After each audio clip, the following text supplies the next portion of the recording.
ফেলে দিয়েছিলাম।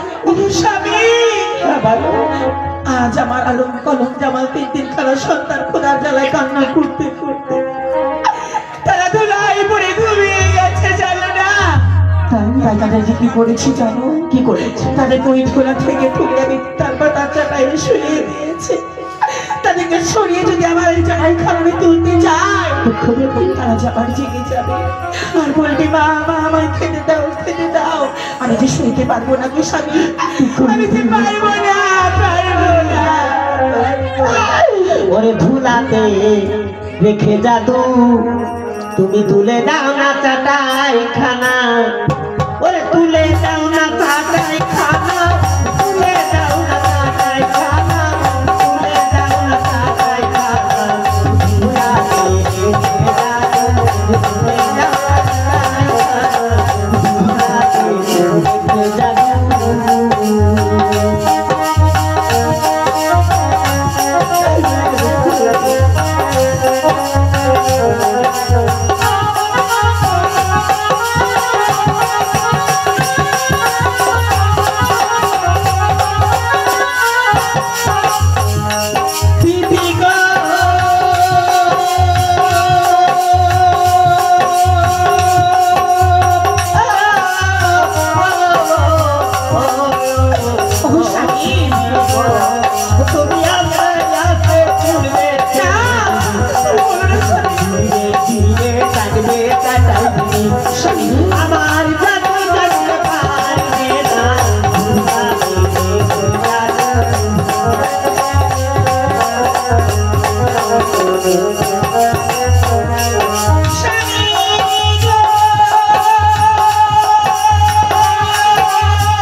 আমি কেমন করে তুলব চাটাই খানা, আমার মনোজ তার মানে ভোলাতে রেখে যাবো, তুলে যাও চাটাই খানা, ভোলাতে রেখে যাবো।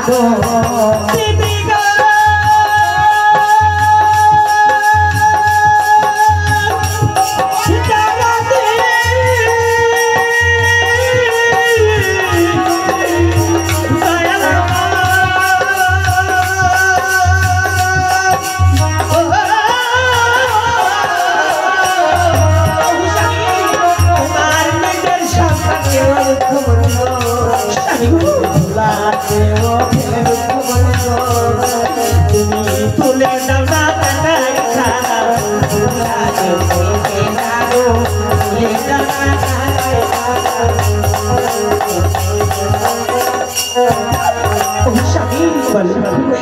আজ আমার আলম কলম জামালকে সরিয়ে রেখে আজ আমার মুর্শিদের জন্য আমি চাটাই খানা তুলেছি।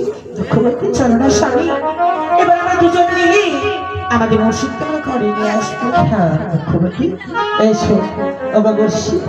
বলো বাবা, আজ আপনার জন্য আমি আসন নিয়ে এসেছি। আসুন এসেছো বাবা? আপনার জন্য আমি আসন পেতে দিয়েছি। ঠিক আছে বাবা, আপনি এই আসন গ্রহণ করে নিন। ঠিক আছে আমি আসন গ্রহণ করলাম বাবা, কিন্তু আসন পেলাম কিন্তু হুজুর বানিয়ে এনে দাও, আমাদের নামাজের টাইম হয়ে গেছে, নামাজ আদায় করো বাবা। কি বলছো বাবা? আমি ওজন পানি দিতে পারবো না গো মুর্শিদ, ওজন পানি দিতে পারবো না। কেন বাবা তুমি ওজন বানাও না?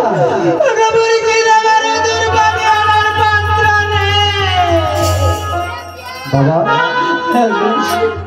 তোমার ওজন বানানোর পাত্র নেই, তুমি কেমন করে তুমি ওজন বানাও? পাত্র নেই সেটাই একেবারে নেই সেটা নাই গো মুর্শিদ। তবে আমার বাড়িতে আছে একটা শত ছিদ্রের পাত্র। আজ আমি কোনোদিন ওই যমুনা থেকে কোনোদিনই পানি আনতে পারি নাই গো মুর্শিদ। আপনার জন্য যদি ওই পাত্রে যদি বাড়ি আনতে যায়, সমস্ত পানি পড়ে যাবে আর পানি আসবে না। বাবা স্বামী গো, আজ মুর্শিদ চলতে বানাবো বলেছে স্বামী। আজ তাকে যে হুজুর স্বামী দিতে হবে। হ্যাঁ গো দুঃখবতী বলো না মুর্শি, আমি কেমন করে ওই পাত্রে পানি নিয়ে আসবো গো? বাবা তুমি বলতে চাইছো প্রতিদিন আমি ওই যমুনায় বাজাতে যাই, পানি দিক করে যাই, কিন্তু আমার অন্য হয় না, তাই না? বলতে পারে এই যে শত ছিদ্রের পাত্র, এই পাত্রে আমি কোনোদিনে পানি আনতে পারি না। এই গবরশি বাবা এই পাত্রে কি পানি আসবে বলুন না? ঠিক আছে বাবা, তোমার প্রতিদিন পানি পড়ে যায়, আজকে যাও আবার ওই যমুনায় পানি আনতে, আজ পানি এনে পানি এনে দাও। তাই হবে গবরশি, তাই হবে। আজ আপনার কথা মতো ওই যে যমুনা বয়ে যায়, আজ আপনার কথা মতো গবরশির কথা মতো ওই আমি ওই যমুনার দিকে আজ আমি আমার এই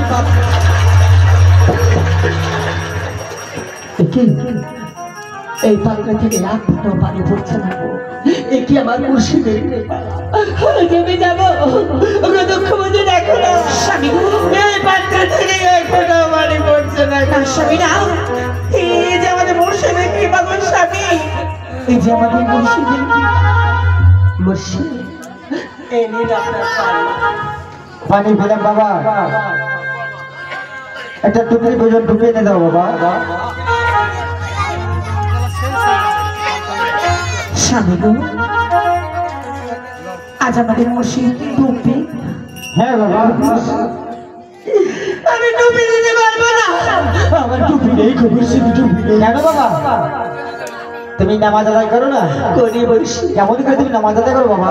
বলছি আজ আমাদের টুপি নেই সেটা নয়, তবে আমার স্বামী স্ত্রী দুজন মিলে দুটো মাত্র কাপড়, তাই আমার সাথে নামাজের সময় হয়। তুমি বলে না স্বামী, বলে না, আমি যে সইতে পারবো না স্বামী গো। তুমি আমায় বলতে দাও, বলে না স্বামী, বলতে দাও। এই কথা তুমি কি বলো? আমি যে সইতে পারবো না স্বামী, আমি কেমন করে আমার বলতে দাও গো দুঃখবতী, আমার মুর্শিদের সম্পর্কে তুমি বলতে দাও গো মুর্শিদ। বলো বাবা। তাই আমার যখন নামাজের সময় হয়, আমার বেবি আমার ঘরের মধ্যে একটা কুম কাটা আছে, ওই কুমের মধ্যে আমার বেবি লেঙ্গা অবস্থায় ঘরে বসে থাকে। আমি তারপর ওই বেবির কাপড় নিয়ে মাথায় দিয়ে টুপি মারিয়ে নামাজ আদায় করি। বাবা আমি বলছি বাবা, আজ তোর স্বামী স্ত্রী মাত্র দুটো কাপড়, আজ একটা বিছিয়ে তুমি নামাজ আদায় করো। ঠিক আছে বাবা, আজ খোলা তালা কাছে কি অবস্থা রাখে একমাত্র সেই জানে, একজন জানে না। তাই বলছি বাবা, ও তুমি জলিল জালাল গো, ওরে হাসাও ও কাঁদাও সকল পাহাড়,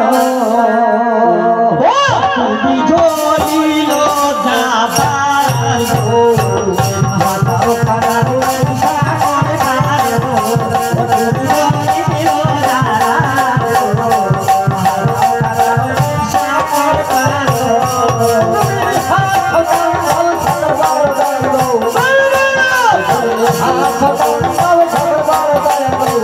তোমার ওপর মহিমা